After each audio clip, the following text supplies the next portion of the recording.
आरक्षण में सुधार की बात की जा रही है। जंतर मंतर पर प्रोटेस्ट देखने को मिला, आपने भी उस पर मुखर कांग्रेस आरजेडी के लोग लगातार कह रहे हैं कि संघ और बीजेपी आरक्षण समाप्त करने की दिशा में आगे बढ़ रही है। अरे प्रभु, इन लोगों को हर चीज में राजनीति ही दिखती है।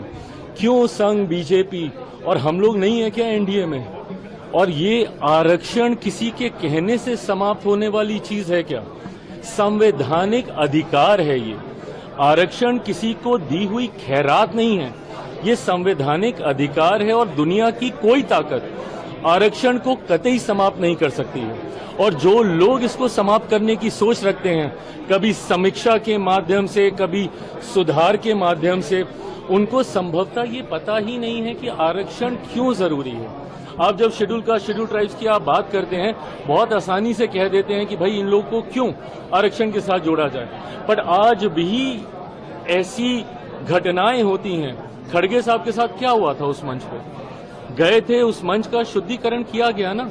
आज भी एक दलित युवक को घोड़ी पे चढ़ने से रोका जाता है, एक दलित लड़के को बारात निकालने से रोका जाता है। बड़े बड़े नेता जब मंदिर जाते हैं तो मंदिर को गंगा जल से धुलवाया जाता है। तो ये भेदभाव तो आज भी हो रहा है ना।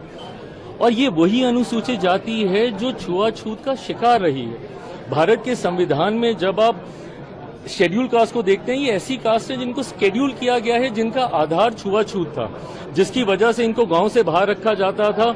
इनको छूना तो दूर की बात है, देखना तब पाप माना जाता था।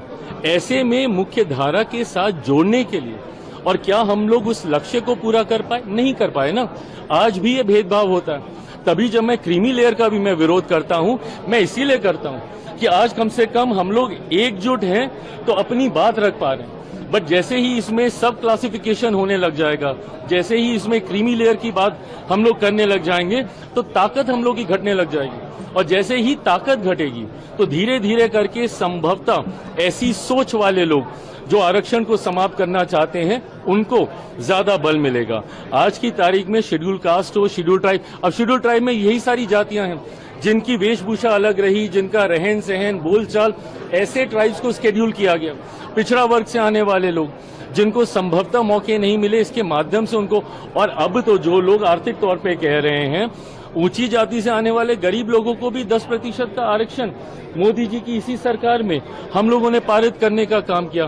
तो जो लोग ये सोच रखते हैं कि आरक्षण पे चर्चा होनी चाहिए, सुधार होना चाहिए, समीक्षा होनी चाहिए, बाबा साहेब की सोच से बनी हुई ये व्यवस्था है और दुनिया की कोई ताकत इसको, और मैं जब तक हूं, मैं इतना तो मैं पूरे गारंटी के साथ कह सकता हूं कि जिस सरकार में चिराग पासवान है, रामविलास पासवान जी का बेटा हूं, कतई इस व्यवस्था को